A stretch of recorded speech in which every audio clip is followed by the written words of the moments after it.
Kinatong wagyo nga project mga kaagri, medyo kanang excited ta o medyo kabado kay siyempre dako siya kapital, tapos first time po nato no nagbaka. Good morning mga kaagri, first day nato karon diri sa to ang farm no.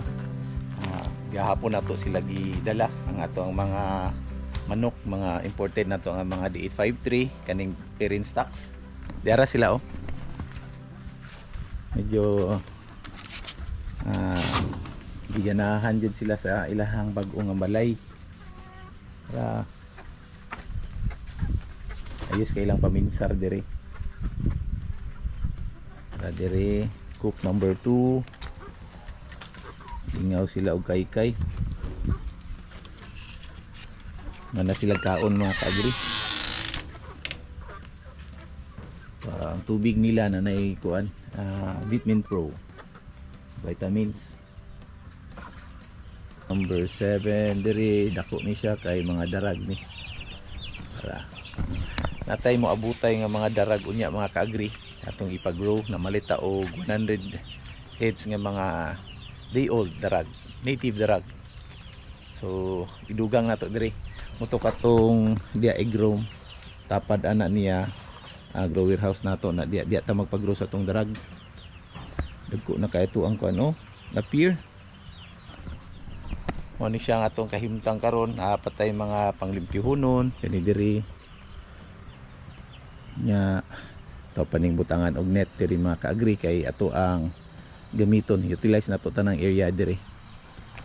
So naara ni siya sa 240 square meter diri ang atong area, tapos naalang tay 40 ka mga breeders. Mo ni ang ato ang padaghanon mga kaagri. So usually dili jud nato siya ingon nga kanang daghanon natong breeders kay mora man jud atong makaya dire good nga gina-dispose dayon nato atong mga day old chicks. Kung naay masobra ginapagrow nato kadali, pero as much as possible dispose nato para dili mag daghan ang manok diri kay intended ra man jud ta sa for backyard.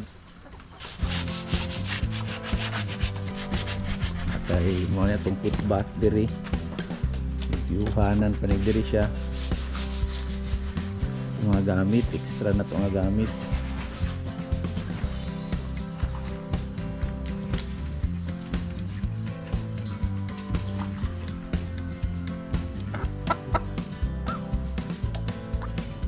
Panuan isa ka kilo 113 gramo. Okay.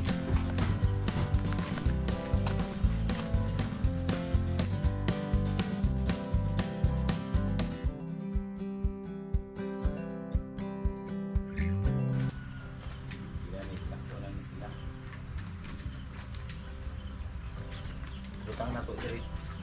Sobra ni buhangan ng lalaki.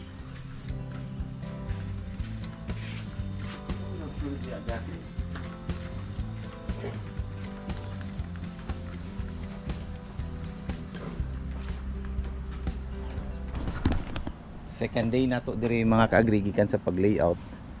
Wala na to na human kagahapon kay mikalitag ulan. So mo ni siya to ang propose nga feedlot diri ara iyang tirada diri. Nanay mga bangag nahunong ta kay grabe ang ulan human. Padayon na to ni karon nya to ang mga napier himsog kaayo, gibagnot lang, sige lang kay limpyuhan lang na to after harvest ani, hapit naman ni harvest. So after ani ato ang limpyuhan diretso. So ang tubo sa tong napier first nila nga tubo gikan sa pagtanom mo ni siya. So dapat 90 days ta before mag-harvest ta ani, no? Tapos after harvest na sa pinakauna na tong pag-harvest ani, pwede na ta maka-harvest every 60 days. So gipadako pa nato.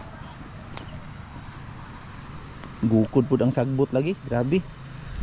Pero medyo hinay ang tubo diri banda kay naikahoy nahanungan. Landong manggod. Gusto jud sa napier mga kaagri ba nga kuan siya. Kanang init jud. Medyo landong ta diri nga area. May mga kawayan. para dito na isa pa. Kaso yun maghula-hula o pwede ta kakuha kuan tubig diya sa sapa. Diri. So mo ni plastada sa to ang area diri mga ka-agri. Mo to diyang feedlot nato. So mo na siya tong manukan. Lubong ang sinilas. Umok ng yuta. Lain diri ang yuta mga ka-agri kay murag clay. Umok kayo. Pag mabasa gani, umok kay sa ibabaw. Pag mo init po, grabe ka mubagtok. Nga ang ilalong basa.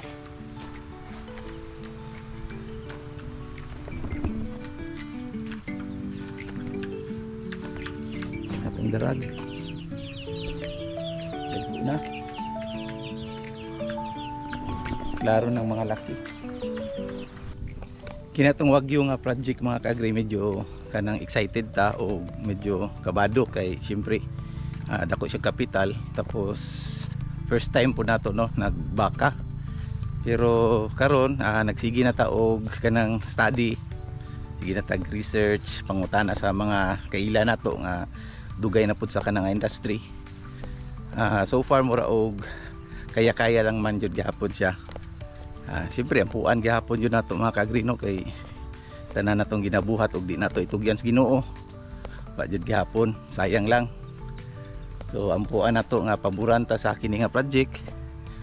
Kini pud nga project mga ka-agri kay dili ni siya kanang paspas mo balik ang ato ang ginansya ani, dugay ang ROI. So kinahanglan jud siya nga passionate jud kaani siya kaning pagbuhi og baka.